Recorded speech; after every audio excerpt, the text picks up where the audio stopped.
Vamos lá, começamos o jornal já te fazendo uma pergunta. Você costuma fazer compras pela internet? Está cada vez mais comum essa prática hoje em dia, né? Agora, imagina comprar um celular, que é algo caro e tão fundamental nas nossas vidas, mas esse celular nunca chegar? Prejuízo, né? Tristeza, né? A gente recebeu denúncia sobre uma página em uma rede social que vende celulares, mas não entregou para alguns clientes. E teve vítima aqui na nossa região. R$13 mil. Esse foi o prejuízo que este jovem, que prefere não mostrar o rosto, teve após fechar a compra de 6 celulares pela internet. Como revende esse tipo de produto, ele acreditou que estava fazendo um bom negócio. O vendedor foi indicado por amigos que receberam a mercadoria, mas com ele foi diferente. Toda vez ele dava uma desculpa. Mandava foto da alfândega de Foz do Iguaçu, aí depois mandava foto de auto de infração, é que a Polícia Federal Rodoviária pega e apreende produto. Então, cada semana, cada mês ele dava uma desculpa. Nisso já faz 4 meses que não temos aparelhos e nem o meu dinheiro. O jovem procurou a polícia e registrou o boletim de ocorrência. Ele também foi até o endereço onde o vendedor de celulares disse que morava.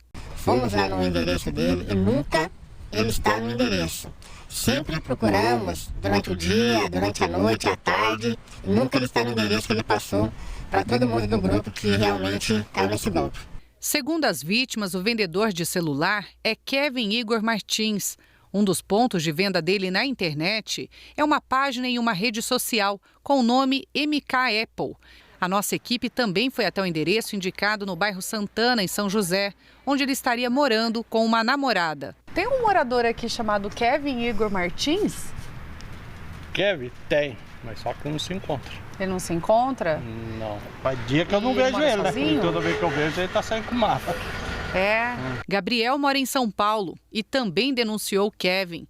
Conta que pagou R$4 mil por um aparelho há 2 meses e também não recebeu. Eu sempre dá desculpa, falar que, meu Deus, espera eu resolver, você não sabe como me arrependi, eu vou resolver, vou dar seu dinheiro, vou retornar seu dinheiro e nunca retorno. Em um aplicativo de mensagens, a nossa produção também cobrou uma posição sobre as denúncias, mas Kevin falou apenas sobre o caso do Gabriel. Fala, meu amigo, bom dia, tudo bem?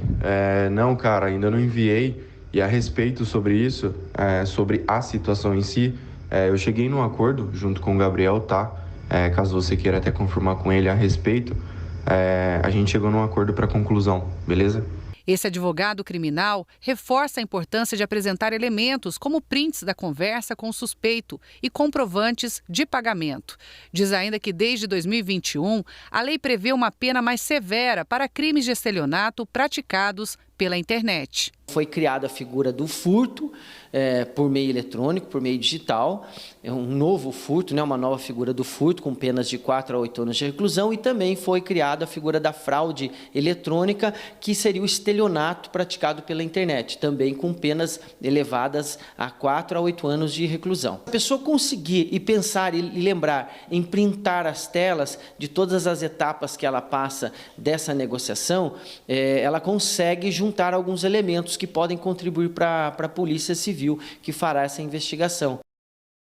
E é um dinheiro que a pessoa às vezes demora muito para juntar, para comprar um celular, né? Não recebe, enfim. Você viu ali na reportagem que o Kevin disse que fez um acordo com um dos compradores, né? O Gabriel. A gente voltou a procurar o Gabriel, que negou, tá? Que qualquer acordo tenha sido cumprido. A Polícia Civil confirmou que existem 3 boletins de ocorrências de diferentes vítimas denunciando aí casos semelhantes. A orientação da polícia é que, além de fazer um boletim de ocorrência, pessoal, a vítima precisa fazer uma representação criminal contra o suspeito de aplicar os supostos golpes. Sendo a sua companhia, a construção de um empreendimento de turismo dentro do Parque Estadual da Pedra Grande, em Atibaia, tem provocado alguns questionamentos, virou assunto lá na cidade. Então, bora conversar ao vivo com o Lucas Rangel, que está por dentro de tudo e vai nos explicar, né, Rangel? Que empreendimento é esse, hein? Boa tarde para você.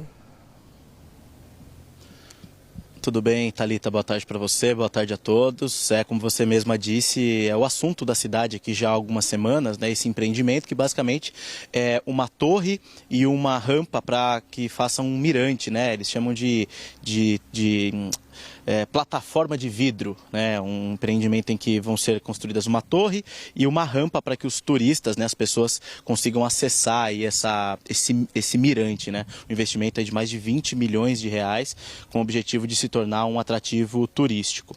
E aí, para tentar iniciar a viabilização desse empreendimento, a empresa responsável solicitou a autorização e conseguiu para fazer a sondagem, ou seja, é o que você está vendo aí nas imagens. Verificar, com a ajuda aí de máquinas, né, se a estrutura da pedra comporta esse empreendimento. E aí foi exatamente essa sondagem que iniciou toda essa comoção e essa repercussão aqui na cidade. A partir disso, coletivos, associações, moradores, né, em geral, começaram a se manifestar pedindo explicações e também pedindo o direito de debater sobre esse empreendimento, solicitando oportunidade para conversar com os responsáveis, para tentar entender melhor toda essa questão, justamente por causa da questão do meio ambiente, do estatuto que tem lá do decreto do Monumento da Pedra, que é tombado, enfim, para discutir todas essas situações, e isso tem causado toda essa repercussão aqui na cidade. Nós conversamos agora de manhã com dois grupos. O primeiro é o Clube Atibaense de Voo Livre, que está aqui na cidade há mais de 40 anos, tem mais de 800 associados, escola de voo, e obviamente eles conhecem cada palmo lá da laje da Pedra Grande, que é onde está previsto de ser construído esse empreendimento. Também conversamos com o coletivo socioambiental, que é um grupo de ambientalistas, né, de pesquisadores, estudiosos do meio ambiente, que também estão analisando toda essa situação. Vamos ouvir as entrevistas e depois a gente volta para falar mais sobre isso. A gente não é contra o turismo de forma alguma, a gente sabe que é importante para a cidade. O que a gente não concorda é com uma obra desse tamanho, que vai impactar ambientalmente um dos patrimônios mais importantes da cidade, que é a Pedra Grande. E vai causar, assim, muito prejuízo para o esporte, que é símbolo da cidade há mais de 40 anos, que é o voo livre. A gente decola dos dois lados da montanha, tanto para frente quanto para trás, de acordo com o quadrante que o vento sopra. Então, para o lado de trás já vai estar totalmente comprometido, porque a obra vai estar instalada justamente ali. Então, para trás não vai mais haver o voo. Para frente, qual é o problema? Qualquer obstáculo que você coloque numa área de decolagem, uma área de voo, ela gera uma turbulência no ar. Essa turbulência pode desestabilizar uma asa delta, um parapente, causando um acidente gravíssimo ou até fatal. Naquele local, na laje da Pedra Grande, segundo o plano de manejo, não pode ser construída nenhuma estrutura ou infraestrutura, equipamento que descaracterize a paisagem. Em 3 dias, um abaixo-assinado que foi lançado já tinha 15 mil assinaturas. 15 mil assinaturas num abaixo-assinado em 3 dias é bastante coisa. Isso mostra como a população tem uma relação intrínseca e visceral com a paisagem da Pedra Grande, com a Pedra Grande, não é? Deu para perceber aí que o pessoal não está muito satisfeito com esse empreendimento, né? Cada um tem os seus argumentos aí e vamos ver o desenrolar dessa situação daqui para frente. Vamos aos posicionamentos dos envolvidos. Primeiro, a Prefeitura de Atibaia informa que a área onde está sendo feita a sondagem é particular e não está sob gerência da administração, que também não é autora e nem financiadora do projeto, ou seja, não será investido qualquer recurso municipal desse empreendimento. Diz ainda que, conforme o projeto, a visão do principal cartão postal não será prejudicada, bem como a prática do voo e o acesso gratuito à Pedra Grande, que continuarão com o mesmo funcionamento. Em relação à Prefeitura de Bom Jesus dos Perdões, já que parte daquela área também está dentro de Bom Jesus dos Perdões, disse que a Prefeitura de Perdões está aberta a diálogo porque reconhece o potencial turístico desse empreendimento. Também procuramos a CETESB e a Fundação Florestal. Primeiramente, a CETESB informa que até o momento não emitiu nenhuma autorização para estudo de viabilidade desse empreendimento, que se encontra em análise do órgão ambiental. O que se encontra em análise do órgão ambiental é um pedido de consulta prévia protocolado pela Prefeitura para que seja adotada uma abertura de processo de licenciamento, ou seja, fase inicial de toda essa situação. Já a Fundação Florestal, que é quem gere, que é quem faz a gestão do monumento da Pedra Grande, disse que não há qualquer análise de viabilidade ou anuência sobre o referido projeto e que qualquer intervenção no local vai ser necessário um debate amplo no Conselho Gestor do MONA, que é o monumento da Pedra Grande, considerando diversos critérios, entre eles ambiência, beleza cênica e uso múltiplo. Nós também procuramos a família que tem parte, né, da área da Pedra Grande, que detém parte dessa área da Pedra Grande, mas eles ainda não emitiram um pronunciamento oficial. E nós não conseguimos falar ainda com os responsáveis por esse empreendimento. Já são pelo menos 3 semanas de debate, de manifestações, abaixo-assinado, de vários coletivos, associações dentro dessa situação, e a gente segue acompanhando porque é algo que vai mexer com o principal cartão postal da cidade, o empreendimento lá no alto da Pedra Grande, essa plataforma de vidro. A gente vai seguir acompanhando e vai trazer também na nossa programação outros desdobramentos dessa situação. Eu volto com você, Thalita. É isso, buscamos todos os lados, todas as partes, todos os envolvidos e a gente segue mesmo acompanhando, né? Porque certamente virão novidades por aí. Obrigada, viu, Rangel? Bom trabalho para você. Já estamos sentindo os efeitos da frente fria oceânica que alertamos aqui nos últimos dias. Então, quem tá ligadinho sempre no nosso jornal tá sempre preparado, é claro. Como, por exemplo, Celeste, do Jardim das Indústrias. Moradora aqui de São José, recebeu um recadinho hoje que ela ama a previsão do tempo do Link Vanguarda. Então, Celeste, um beijo para você. Um beijo. Vamos ver como é que está o céu agora, gente? Em toda a nossa área de cobertura, ele está nublado. Estamos vendo Campos do Jordão, Parque Capivari. Quero contar para vocês que o sol nem briga para aparecer hoje. Como a Isa disse, ele já foi derrotado, né, coitado? Então fica assim, ó, cinzento, fechado, com cara de preguiça o dia todo. Teremos praticamente a mesma temperatura o dia inteiro em cada cidade, né? Porque a gente está com pouca diferença entre mínima e máxima. E a galera passeando aí em Campos do Jordão em plena quarta-feira, coisa boa demais. Além da nebulosidade, a gente tem previsão de garoa, tá? Em função do ar úmido e frio que vem justamente do oceano com a frente fria. Hoje, as temperaturas nas cidades do Vale do Paraíba não devem passar os 22 graus. São José dos Campos, neste momento, marcando 18. Bora para Taubaté. Estamos vendo Cristo Redentor de braços abertos para toda a cidade. Muita nebulosidade lá no canto, na Serra da Mantiqueira. Mal dá para ver a serra. 20 graus em Taubaté neste momento. Temos o quê? Aparecida também, para finalizar o passeio no Vale do Paraíba, é claro, 19 graus em Aparecida. Já pulamos para o litoral norte e no litoral, gente, não é chance de garoa, não. Aí a chance já é de chuva mesmo, um pouco mais significativa, tá? Aquela chuva que vem e vai o dia todo, deixando essa sensação de preguicinha. Ó, informações da balsa para vocês, com essa imagem aí de Massaguaçu, câmera bem molhada e tá ventando. O tempo de espera é de 30 minutos para quem está em São Sebastião, que é o tempo normal, e 45 minutos para o pessoal que está na ilha. A travessia está operando com maré baixa, impossibilitando o transporte de veículos pesados, carretas, ônibus, caminhões. Então, sempre que tem alguma mudança, frente fria, ventania, e você vai pegar a balsa, é bom ficar atento a isso, olhar lá no site antes, tá? Inclusive, a ilha está bem movimentada, semana que vem começa essa Semana da Vela em Ilhabela, então tem muito movimento. Ontem à noite o serviço de balsa ficou interrompido. Interrompido não, ficou com fila, na verdade. Foram mais de 2 horas com uma baita fila, mas agora a gente vê então que o tempo é praticamente normal. E aí, finalizando com Ilhabela, 20 graus neste momento. Tudo fechado, só dá para ver a pontinha da árvore, né? Um pouquinho do mar. Gente, amanhã fica tudo igual, pelo menos na parte da manhã, tá? À tarde as máximas sobem pouca coisa, aí cerca de uns 2, 3 graus nas cidades do Vale. Colocamos aqui para amanhã alerta de ventania e mar agitado no litoral norte, o que pode deixar, né, o mar agitado por causa da ventania. Então, quem trabalha no mar, o pessoal do surf também tem que ficar atento. E por quê? Porque atrás dessa frente fria de hoje vem um outro sistema que é chamado anticiclone. Ele mexe bastante na direção dos ventos, é por isso que tem esse alerta aqui. Já na sexta-feira, gente, o sol, aí sim, ele briga para aparecer. No Vale Histórico, por exemplo, ele deve predominar. Lá deve fazer um pouquinho mais de calor. Mas as temperaturas não sobem tudo de uma vez, não, tá? Elas vão subindo de forma lenta, de forma gradativa, aos poucos, até o fim de semana. Então, para a turma que já estava perguntando lá nas redes sociais do Link Vanguarda, Thalita, cadê o calor? Cadê o calor? Eu até disse lá que ia esquentar, ia começar a esquentar na sexta-feira, mas não é aquele calor que o pessoal está esperando. Mas já dá uma mudada em relação a hoje. Mas ao que tudo indica, teremos um fim de semana então de sol? Ao que tudo indica, sim, predomínio de sol. Por isso, sem nebulosidade, não temos nebulosidade à noite, as mínimas caem. Então, no fim de semana, provavelmente, a sensação de frio aumenta, tá, gente? Embora à tarde as máximas subam um pouco. Mas aí, no fim de semana, vocês já sabem, sexta-feira a gente traz a previsão completinha para vocês, tá bom? Vamos ver o nosso mapa que mostra as máximas completas para logo mais.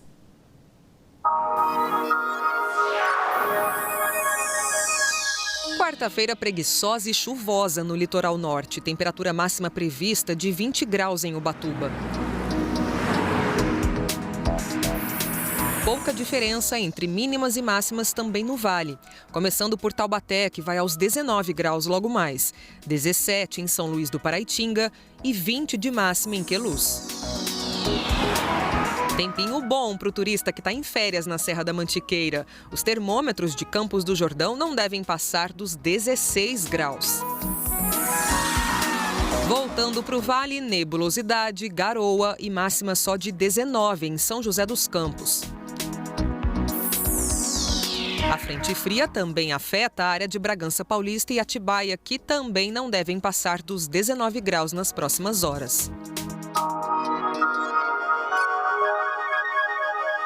Uma última notícia que acabou de chegar fresquinha aqui pra gente. A Petrobras anunciou agora há pouco a redução do preço do gás natural vendido para as distribuidoras. O preço vai cair em média aí 7,1% a partir de 1º de agosto, tá? Para o consumidor final, essa redução depende de uma série aí de fatores como impostos estaduais, federais e margem de lucro dos revendedores. Essa redução deve atingir o gás encanado e o gás natural veicular. Não haverá alteração no preço do botijão de gás. Um homem de 30 anos foi preso ontem à noite por agredir a companheira no Parque Três Marias, em Taubaté. Segundo a Polícia Civil, o homem chegou em casa bêbado, discutiu com a esposa e deu um soco no nariz dela. A polícia foi chamada e prendeu o agressor em flagrante. Ele deve passar por audiência de custódia hoje. A vítima foi levada para o hospital e já teve alta. Agora chegou a hora de falar de saúde com ele, doutor Pedro. Tudo bem, doutor? Tudo bom, Thalita. Tudo jóia? Esperança pra gente, é isso? Pois é, tem coisa boa saindo aí, né? Vamos ver. Mostrar ao pessoal quais são as expectativas aí chegando pra gente. Bem-vindo, doutor Pedro, sempre Obrigado. aqui toda quarta-feira, né, nos ajudando a entender assuntos de saúde, problemas aí da melhor maneira possível. E hoje a gente fala do Alzheimer, né, a forma mais comum de demência e que atinge 1.500.000 pessoas no Brasil, isso segundo o Ministério da Saúde.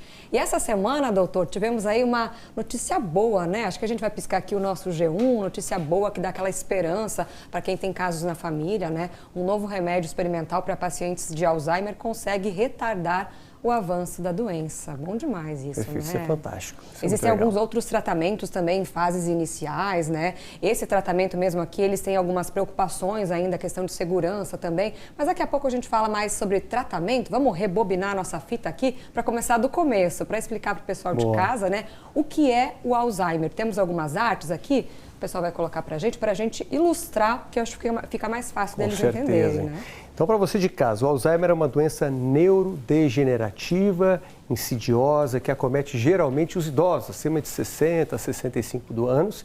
E o que acontece? A gente começa a ter, como vocês podem ver no telão aqui, o depósito, a formação de placas de proteínas anormais, que se depositam sobre os neurônios e o espaço na comunicação entre os neurônios, levando à morte desses neurônios e também à interrupção das suas sinapses, das comunicações. Com isso, as transmissões nervosas na cabeça passam a ficar diferentes, lentificadas e prejudicadas. E o aspecto, quando a gente olha aqui o cérebro normal, quando compara com o cérebro de alguém que tem Alzheimer, nota que ele é mais atrofiado, mais enrugadinho, exatamente porque essas regiões onde ocorreram as mortes de neurônios atrofiam, ficam mais enrugadinhas aqui. E a gente tem agora um cérebro para a gente entender em que parte do cérebro o Alzheimer ataca ou se é em todas as partes? Como Perfeito, ele pode atacar virtualmente todas as partes, mas em geral, no começo, é na área do hipocampo e também aqui na área do lobo temporal. Essa área mais área verde, verdinha né? aqui, né? Que é a área responsável pela memória.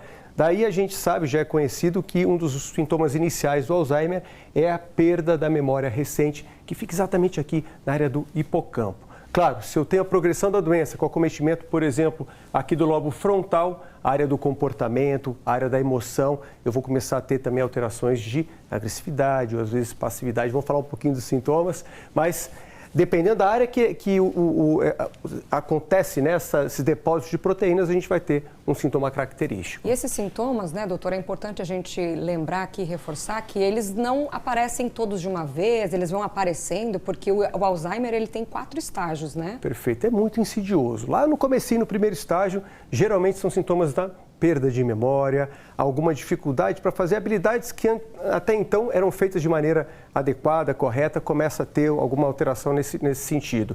A desorientação espacial, a dificuldade para falar já começa a acontecer ali naquela fase moderada, agitação, insônia. Quando a gente está num Alzheimer grave, que é o terceiro estágio, a gente já começa a ter incontinência urinária, fecal, alterações também para falar. E, por fim, no estágio 4, já o Alzheimer terminal, a gente já vai ter aquele indivíduo acamado, que já não se mexe, já não fala. Isso já é a fase terminal do Alzheimer. Tem a questão dos fatores de risco, né? Muita gente fala, a idade, né, é um fator de risco, Sem né? dúvida. Existe Alzheimer precoce? Existe o Alzheimer antes dos 60, 65 anos e tende a ser um Alzheimer um pouco mais agressivo, evolui mais agressivamente. Mas o comum é a partir dos 60, 65 anos. E quando a gente fala em expectativa de vida da pessoa que descobriu Alzheimer, diagnóstico, né, entre 8 e 10 anos, é isso, né? Em geral, Mais ou 8 a menos. 10 anos, Isa, mas isso está mudando, graças a Deus. A gente já tem pacientes com Alzheimer com 20 anos de evolução e indo bem, exatamente por conta das medicações. E isso é um tema legal para a gente discutir hoje. Legal, bacana, né, doutor? E a prevenção, né? Dá para prevenir, né? A gente não tem muito controle desse tipo de coisas, mas dá para prevenir, né? Sempre dá para diminuir o retardo, sempre dá para diminuir a chance do Alzheimer aparecer. Então, aqui tá as medidas para prevenção. Manter a mente Básico, sempre. né? A gente fala muito de exercício físico aqui no Muito, quadro, né? sempre Mas exercício da batendo. mente é muito importante, Zé. Então, manter a mente sempre ativa, exercício de raciocínio, atividades em grupo que gerem debate, isso é extremamente importante.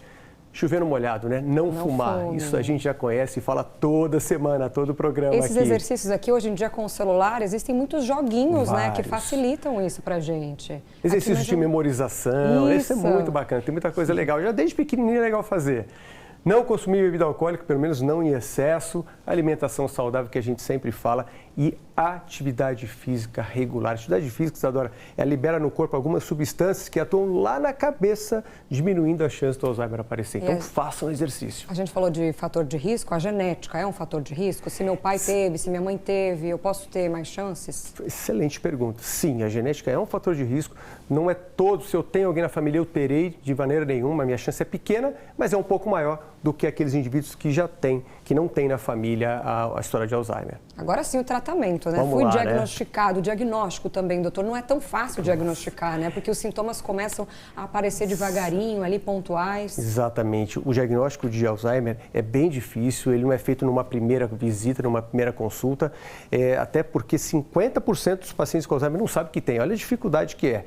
Precisa ser feito ou por um neuro, ou então por um geriatra, ou quem sabe um psiquiatra. São especialistas que cuidam só disso para fazer um diagnóstico correto. E fazer um diagnóstico correto e precoce, aí sim entra o tratamento. Hoje, as medicações que a gente tem, que são utilizadas ainda, são medicações que diminuem sintomas. Mas agora está vindo a novidade, que são medicações que retardam a evolução do Alzheimer. Esse em específico, que a gente mostrou aqui no G1, são anticorpos produzidos no laboratório que atuam destruindo aquelas proteínas anormais que levam ao Alzheimer. Olha que bacana. Então, existe uma luz no fim do túnel. É cedo para comemorar, tem muito chão pela frente ainda, mas as pesquisas estão apontando para um caminho muito bacana. A ciência é sempre empenhada em Sempre. solucionar problemas, né? Bom, e conviver com alguém que tem Alzheimer pode ser um desafio aí, né? Principalmente quando os primeiros sintomas começam a surgir, às vezes você não sabe muito como lidar ou diagnosticar a doença, né? O marido da Heloísa, pessoal, ele tem Alzheimer e ela conta pra gente como que foi se adaptar aí a essa nova realidade. Ele deu bastante sinais, mas no início mesmo ele dando sinais, assim, eu não percebi tanta coisa. Olha, teve um dia que ele foi para Campos, ele ainda fazia compra pro pai dele, sabe? Aí ele foi descer do carro, ele abriu a porta, vinha vindo um ciclista, ele derrubou o ciclista, né? E ficou olhando. Não fez nada, ficou só olhando. Daí, quer dizer, pra gente não era normal, mas não dava para imaginar, né, que fosse um quadro de demência. A dificuldade é em tudo, porque assim, eles fazem coisas que no início a gente fala, não é possível, porque a gente olha para a pessoa ativa, andando, né, e a gente não consegue acreditar que coisinha tão simples, né, para eles se tornou dificuldade. Falar a verdade, eu era totalmente dependente dele, porque ele que fazia tudo, né? Eu praticamente não fazia nada. Então eu pensava que não ia aguentar, mas a gente aguenta, sabe? É difícil, mas a gente sabe que é possível. É uma vivência pessoal aqui. O meu avô teve Alzheimer e isso mexe com toda a família, né? A gente precisa aprender a lidar e tudo mais. Até fazer, talvez, um acompanhamento psicológico, doutor, da família ali, tudo Sem mais. dúvida, para um acompanhamento multidisciplinar, né? Então, com um psicólogo também, um fisioterapeuta, alguém que possa realmente ajudar, inclusive, em como fazer esse indivíduo que tem Alzheimer se mexer, fazer as atividades. E muito importante, aqui, a gente consiga dar para esse indivíduo com Alzheimer o máximo de independência que ele consegue, desde que não prejudique a sua saúde, desde que não prejudique, que ele não exponha ele a alguma agressividade, a se machucar, enfim.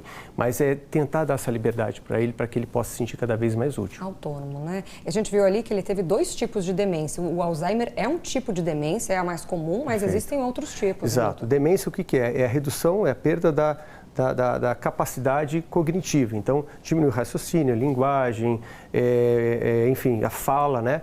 E quando a gente tem o Alzheimer, é a principal causa de demência, mas existem outras causas, como a demência frontotemporal, demência vascular, que é super frequente. Então, por isso que o diagnóstico é difícil, por isso que muitas vezes não é numa consulta, é numa série de consultas e interrogatórios que o médico vai conseguir fazer o diagnóstico. Bom, muita força para quem estiver passando por isso, for passar por isso, né? E a gente fica aqui torcendo para que a ciência avance cada vez mais. Doutor, muito obrigada novamente. Obrigado, eu que Quarta-feira que vem teremos novidades, né? Você vai estar na rua. Um programa diferente aí. Diferente, aguardem. Coisa boa, obrigada, viu, doutor? Que Sempre importante ter aqui as suas orientações, seus esclarecimentos. O gás natural encanado está cada vez mais comum em casas, apartamentos, condomínios da nossa região. Seja aí para usar no fogão, para usar, por exemplo, em climatização de ambientes ou então de aquecimento da água. Mas tudo tem que ser feito certinho para evitar acidentes. Vamos conversar ao vivo com José Eimar, porque ele está com um representante da concessionária de gás para trazer algumas dicas importantes. Estou vendo que você está numa casa, né, Zé? Tudo bem com você? Qual é o primeiro sinal de que algo não está legal, de que algo pode estar errado e o que a pessoa tem que fazer para evitar acidente?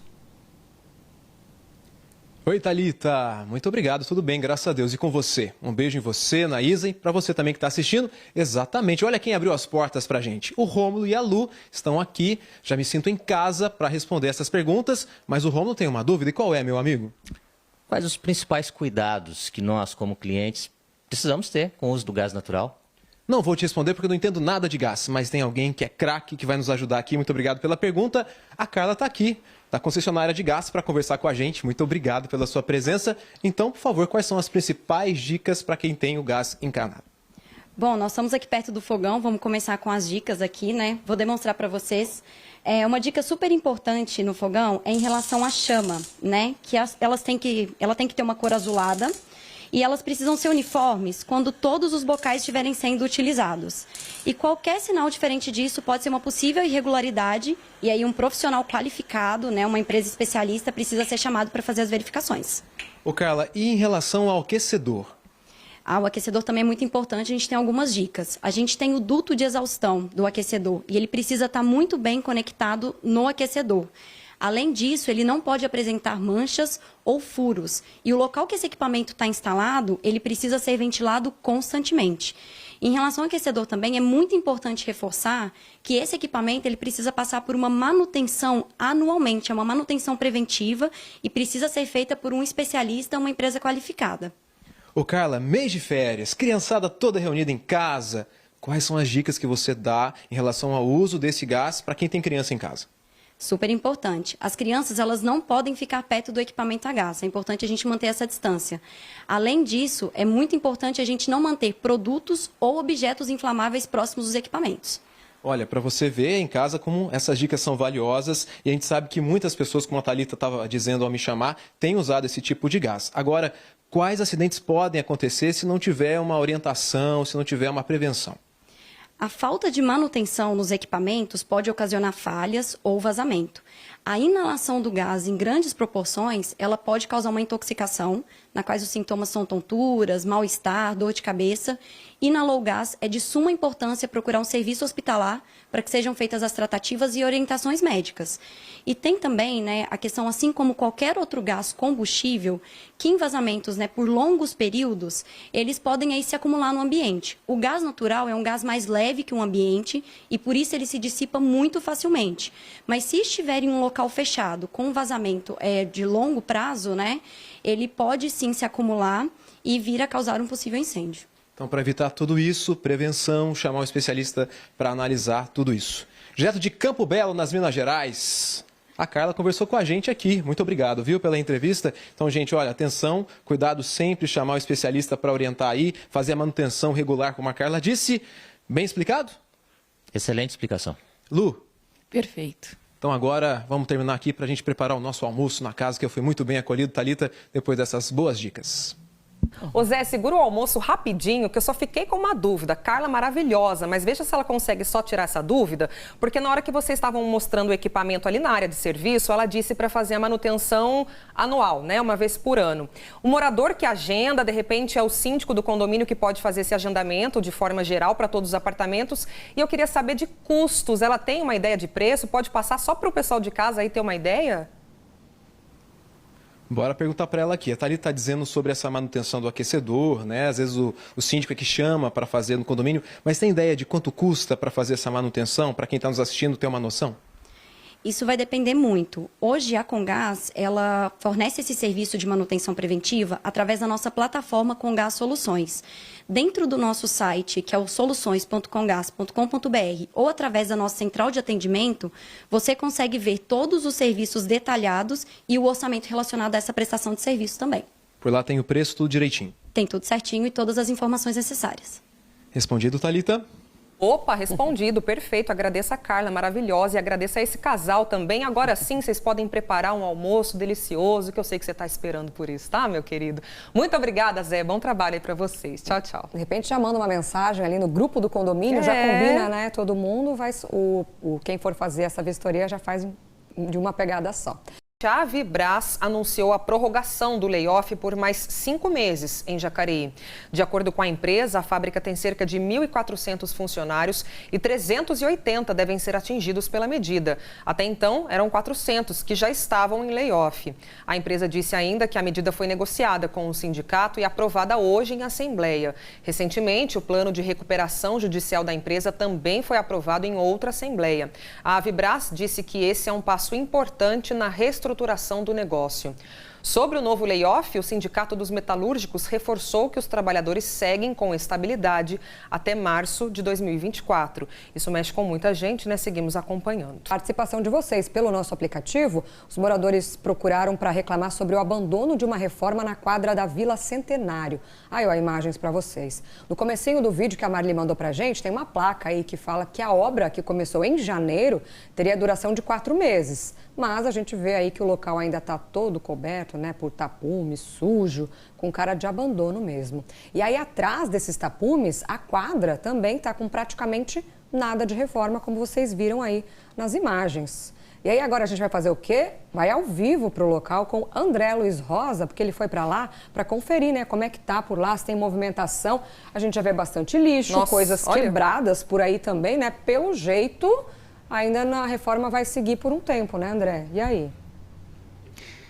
Oi, Isa, boa tarde para você. Pois é, nada de movimentação de obra aqui. Essa obra, como você comentou, é na Vila Centenário. Olha só a situação que está aqui. Os tapumes já não existem mais. A quadra, ela já existia, né, desde que essa região aqui foi construída, mas não tem como as crianças, por exemplo, utilizarem aqui. Vocês comentaram do período, né? A obra começou no dia 16 de janeiro e teria um prazo para terminar em 4 meses. Ou seja, era para ter terminado em abril, maio, mais ou menos. Estamos em julho e absolutamente nada foi feito. Eu estou aqui com a síndica de um condomínio que é próximo aqui, a Lucilene, que vai conversar com a gente agora. Lucilene, é um transtorno para vocês que moram aqui, né? Tem muito perigo aqui também para as crianças. Sim, com certeza. Muito perigoso. As crianças estão estressadas porque o espaço deles brincarem, né? Porque lá dentro é restrito, então é o espaço deles. Então foi iniciada essa obra porém foi abandonada, né, deixando os moradores correndo risco, porque essas tábuas têm prego, né, e além do mais elas estavam caindo. Né? Por sinal, teve um dia de vendaval, e esse vendaval veio arrancar algumas e levando longe, lançando para a calçada, atrapalhando até mesmo a passagem pedestre. Então, a gente está correndo risco em todos os sentidos, até mesmo pessoas dormindo aqui na quadra. Ou seja, não tem uma manutenção nenhuma e vocês não têm um prazo também. Obrigado, viu?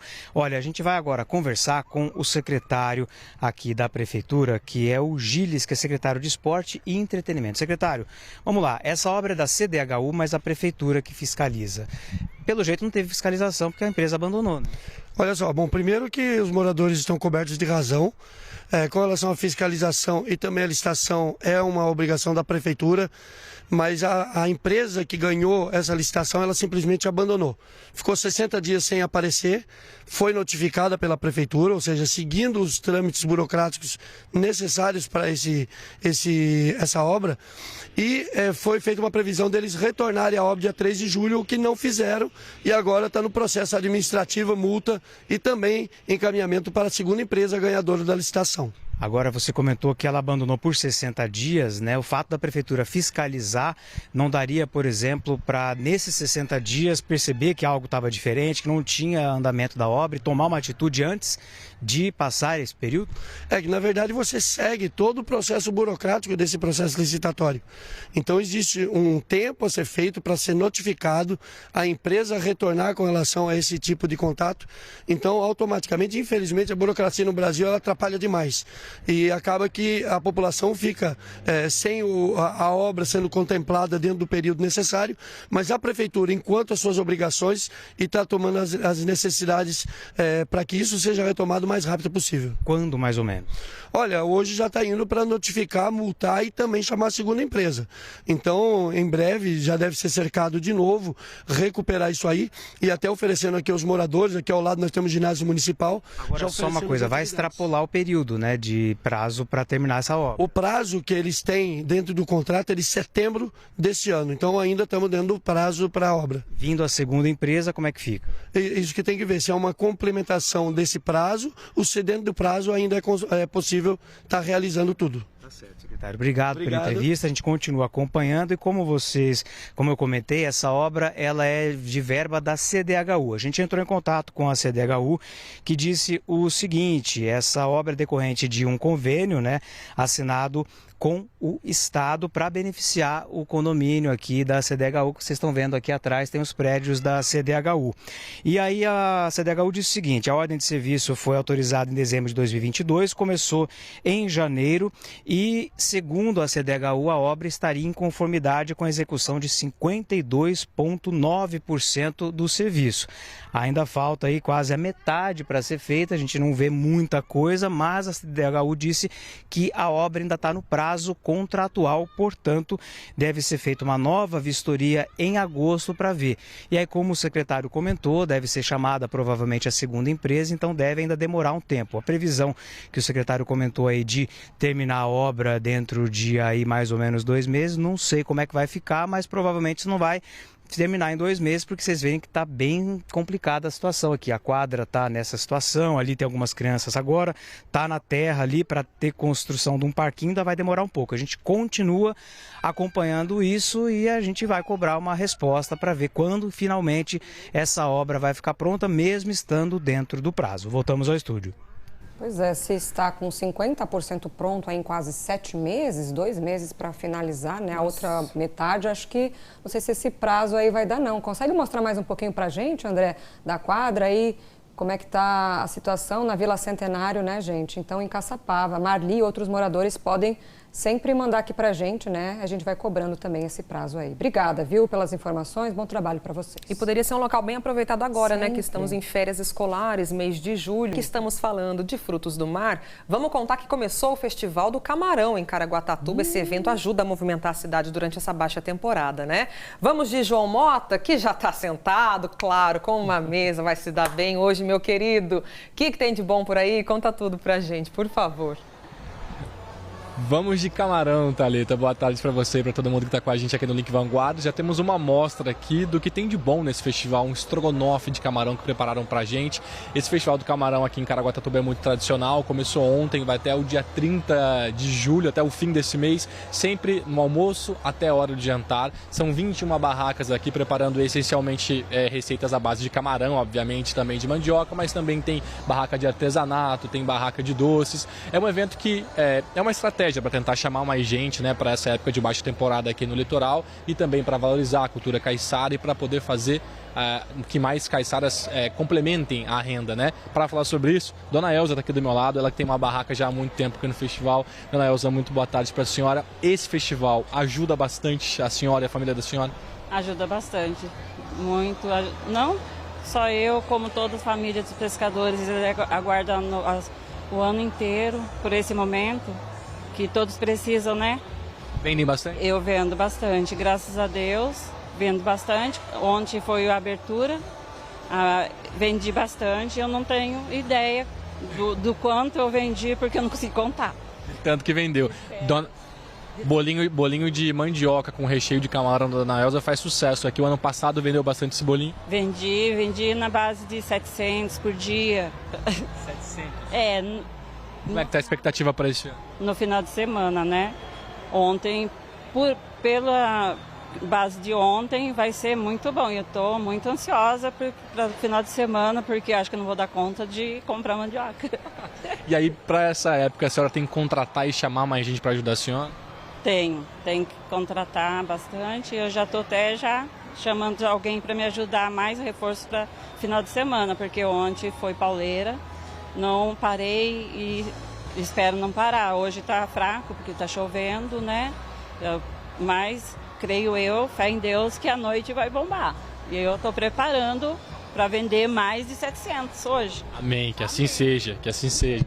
Dona Elza, obrigado, bom evento para a senhora. Então é isso, são 21 barracas, os preços aí das receitas à base de camarão vão de 7 até 70 reais. Evento muito tradicional, vai até o fim do mês aqui em Caraguatatuba.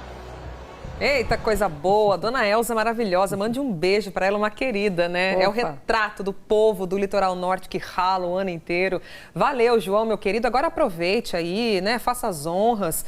Certeza que você vai comer esse pratinho aí de estrogonofe de camarão. Um beijo pra você, bom trabalho. Delícia, já sei que você não gosta, não. Então é melhor sobrar mais pra mim, pro João, enfim, né, gente? Quero te fazer uma pergunta. Tem criança de férias aí na sua casa? Se o período de descanso é uma delícia pra garotada, pros pais, pras mães, não é bem assim, a gente sabe, né? Procurar atividades pra entreter e gastar a energia dos pequenos não é fácil, por isso a gente te ajuda aqui nessa missão. Hoje, Lucas Rodrigues está em Roseira. Ó, que bacana! Tem colônia de férias por aí. O que tá rolando além desse vôlei? Conta aí pra gente, Lucas. Boa tarde pra você. Tudo bem, meninas? Muito boa tarde para vocês, uma excelente tarde também para quem nos acompanha aqui no Link Vanguarda. Exatamente isso, uma opção, né, para a criançada aqui de Roseira aproveitar um pouquinho esse período de férias. Aqui no Centro Poliesportivo de Roseira tem várias atividades acontecendo, viu? Tem futebol, tem vôlei, para quem gosta de atividades que mexem um pouco mais com o corpo, né? Mas também tem outras brincadeiras, viu? Tem jogo de damas, de xadrez, tem pula-pula, ping-pong, várias atividades disponíveis aqui para a criançada. E para falar um pouco mais sobre essa programação, vou conversar com o Zanetti, que é o secretário de esportes aqui de Roseira, né, Zanetti? Muito obrigado pela entrevista, por participar conosco aqui no Link Vanguarda. Conta um pouquinho para a gente, né, como que foi preparado esse ambiente aqui para a criançada. Tem várias atividades disponíveis, como que faz para participar? Boa tarde a todos. Agradecer a Vanguarda pelo carinho que tem com Roseira, sempre prestigiando nossos eventos. E foi preparado com muito carinho. Deixar bem claro que é gratuito para toda a população. A colônia está acontecendo das 9 às 11, aí para o almoço, das 14 às 16, tá? Igual você falou, com várias brincadeiras, né? Ping-pong, vôlei, futebol, jogos de estafetas, xadrez também, jogos de mesa. E o mais legal é essa interação. A gente ontem, pessoas que moram próximas e não se conheciam, né? E eu ontem, nossa, é minha amiga, vizinha, os pais, a gente até brinca que tem mais adulto que criança na colônia. Bacana, porque é uma opção também para os pais participarem com os filhos aqui, né? Exatamente. Essa interação dos pais, os pais estão aproveitando mais do que as crianças. E a gente disponibiliza um lanchinho na parte da manhã, na parte da tarde também. Então, tem pais que às vezes traz a criança, fala, ela pode ficar aqui. A gente fala, pode, desde que se venha pegá-la no horário certo, né? No caso das 11 e depois das 16, tá? Então, essa opção também. Bacana, Zanetti. É importante a gente reforçar, né, que é só essa semana, né, que vai estar acontecendo a colônia de férias. Isso, infelizmente, só essa semana. A gente queria até estender. As aulas já voltam semana que vem e não fizemos antes devido aos jogos regionais, que, né, foi conturbado. E, por sinal, o Roseira foi muito bem. Mas é uma semaninha para não passar em branco e para trazer bastante alegria e atividade para essa criançada. Perfeito, Zanetti. Obrigado, viu? Valeu pela entrevista, pela participação aqui no Link Vanguarda. Tá aí, pessoal. Essa é a programação de férias aqui na cidade de Roseira. Como a gente comentou, né? Só até essa semana, mas fica aí o convite para o pessoal participar, o pessoal de casa vir prestigiar aí esse evento aqui na cidade. Eu volto com vocês aí no estúdio. Ah, dá tempo de aproveitar ainda, mas poxa, Lucas, eu te chamei falando das crianças, opções para criançada. Então quer dizer que os grandinhos, papais e mamães é que estão aproveitando mais. Coisa boa, a família inteira aproveita, né? Legal, obrigada, viu, querido, pelas informações. Bom trabalho para você. E o pessoal lá se divertindo, né? Enquanto o Lucas trabalhando, né? Te conto agora que a Polícia Rodoviária Federal apreendeu 133 garrafas de bebidas alcoólicas falsificadas. Isso ontem à noite na Fernão Dias. Um carro que seguia no sentido Minas Gerais foi parado em Vargem. E aí, durante a vistoria, os policiais encontraram várias caixas de bebidas, como, por exemplo, uísque e vodka. O próprio motorista, segundo a polícia, confessou que eram bebidas falsificadas, que ele comprou numa praça de Campinas para revender na cidade de Três Pontas, em Minas Gerais. Tem mais esporte, viu, pessoal? Felipe Toledo venceu a etapa da África do Sul, do Mundial de Surf, e é tricampeão em J-Bay. Mas não foi só isso não, tá, gente? Hoje ele garantiu a vaga nas Olimpíadas de Paris em 2024. Felipe Toledo de Ubatuba garantiu agora de manhã uma vaga na final do Mundial, vencendo na etapa da África do Sul. E foi essa vitória que carimbou o passaporte para a Olimpíada do ano que vem. Filipinho venceu o surfista japonês Kanoa Igarashi. Com a pontuação, ele passou a líder do ranking e não pode mais ser alcançado por nenhum brasileiro que concorre à vaga olímpica. Na sequência, Felipe Toledo enfrentou o australiano Ethan Ewing e venceu mais uma vez, garantindo agora há pouco o título na etapa da África do Sul. Tá aí para vocês que estão com saudades de Rogério Corrêa, então aí a voz de Rogério Corrêa. E ó, se amanhã foi feliz pro Filipinho, pro Gabriel Medina, o resultado não foi melhor não, viu? O surfista de Maresias também disputou a semifinal da WSL, mas não se classificou. Agora a gente vai para Guará, onde a falta de pavimentação na estrada principal do bairro está gerando reclamações. Os moradores dizem que receberam aí uma promessa de uma obra, só que isso há 7 meses. Até agora, nada foi feito. A cada carro que passa, uma nuvem de poeira se forma. Não é de hoje que os moradores do bairro dos Pilões têm sofrido com a falta de pavimentação na estrada Plínio Galvão César, principal acesso ao bairro em Guaratinguetá. Tenho 26 anos, faz 26 anos que eu escuto falar que vai asfaltar os Pilões. Pegar essa estrada é chuva, é poeira, é barro, é ônibus atolado. O asfalto ele acarreta tudo, né? Tanto na parte da saúde quanto transporte, a produção rural que tem aqui. O bairro fica na zona rural de Guaratinguetá e tem morador que precisa ir sempre para a área urbana. O problema é que dirigir no local tem gerado prejuízos. É muito complicado para a gente, tem carro, quem tem moto, porque querendo ou não, estraga o nosso carro e amortecedor não dá. A Ana Júlia tem apenas 8 anos e já enfrenta problemas por causa da falta de asfalto. Às vezes quando chove muito, daí eu tenho que faltar, porque a van não pega aqui. Eu queria muito que colocasse o asfalto, porque daí dá pra mim andar de bicicleta e eu conseguir melhor pra escola. Que quando chove é uma toleira, né? É muito barro, estrada muito buracada, né? E as crianças não conseguem ir pra escola. Esse é o ponto onde termina o asfalto na estrada que dá acesso ao bairro dos Pilões. A partir daqui são aproximadamente 8 quilômetros de estrada de chão até a vila, onde o asfalto começa novamente. No fim do ano passado, a prefeitura assinou um convênio com o governo estadual para a pavimentação desse trecho. Só que a verba ainda não foi usada e as obras ainda não têm previsão de começar. Enquanto isso, os moradores seguem esperando por uma solução para esse problema na região. A promessa vem, mas até o momento não foi assim dito, ó, vai começar o asfalto tal dia. E outra, né, também. Agora estamos numa época propícia, mas já daqui a pouco já estamos aí chegando no tempo das águas novamente. Daqui a pouco vem aquela desculpa que não dá para começar o asfalto porque chegou o tempo das águas e então fica difícil, é isso, né? Vamos então à resposta da Prefeitura de Guará. Eles disseram que o governo do estado é responsável por executar a obra e que espera avanços nos serviços. Já o DR, que é o Departamento de Estradas e Rodagem, informou que a licitação para a contratação da obra já foi concluída, mas que espera a liberação dos recursos. Disse ainda que o custo da obra previsto é de R$ 67.600.000. O prazo previsto para a conclusão é de 1 ano. A gente questionou também sobre quando ela vai começar, mas não tivemos uma resposta. Para a gente falar de esporte, tem novidades no time de basquete de São José. O clube anuncia hoje, pessoal, quem vai disputar a próxima temporada. Assunto de esporte é com ele, claro, Arthur Costa, que chega ao vivo para conversar com a gente aqui. Ô Arthur, essa temporada aí deve ser promissora para o São José? É isso? Sim? Não? Boa tarde, bem-vindo.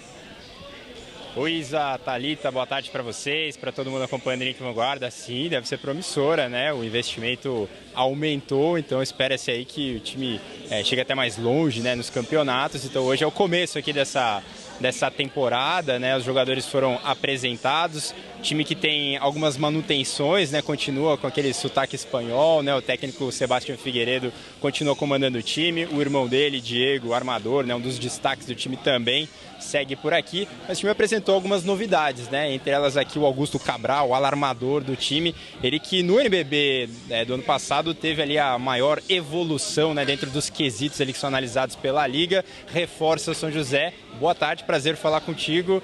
O que o torcedor pode esperar, né, dessa próxima temporada, Augusto? Boa tarde para você. Primeiramente, boa tarde a todo mundo que está acompanhando.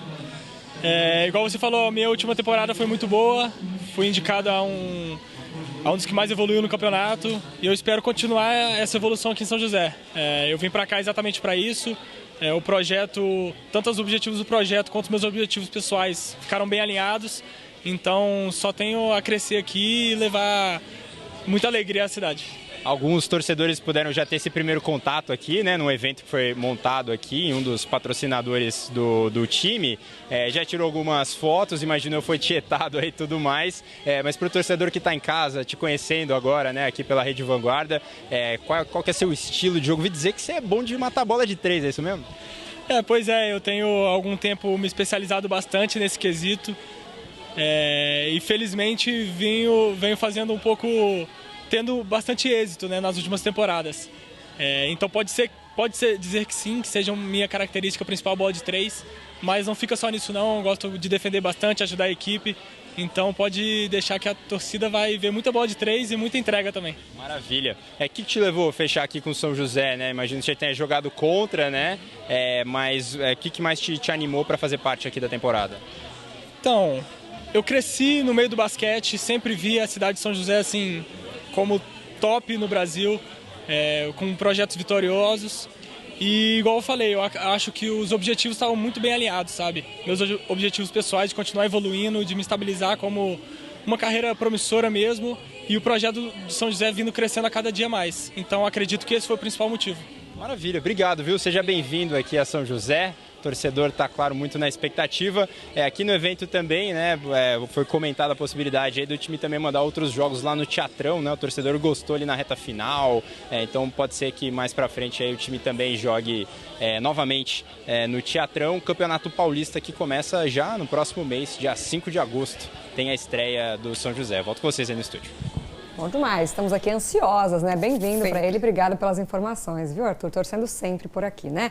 E a gente está falando de acidente, tem um destaque aqui no nosso G1, vem aqui comigo, pessoal. O número de acidentes registra alta, mas mortes no trânsito caem no Vale do Paraíba. Isso aqui segundo dados do Infociga, tá? Que é do governo do estado. Vale do Paraíba fechou então o primeiro semestre deste ano com uma redução no número de mortes em acidentes de trânsito, mas com um aumento no número de acidentes de trânsito. O número de mortes na região passou de 178 entre janeiro e junho, né, do ano passado para 163 no mesmo período deste ano, o que representa aí uma queda de 8,4%. Nos 6 primeiros meses deste ano, as 39 cidades que compõem a região do Vale contabilizaram 5.508 acidentes, um aumento aí de 6,6% em relação a 2022. Todos os detalhes deste levantamento estão aqui no nosso G1, ó, pessoal. Inclusive, tem alguns gráficos aqui que fica bem fácil de entender com todos os dados, todos os números para vocês. O acidente de trânsito deixou uma pessoa ferida na zona sul de São José dos Campos. O acidente foi ontem entre um carro e uma moto no cruzamento da Avenida Ouro Fino com a rua São João del Rei, no Bosque. A batida foi frontal e o motociclista foi arremessado com impacto. Ele foi socorrido e até o momento a gente não tem uma atualização do estado de saúde dele.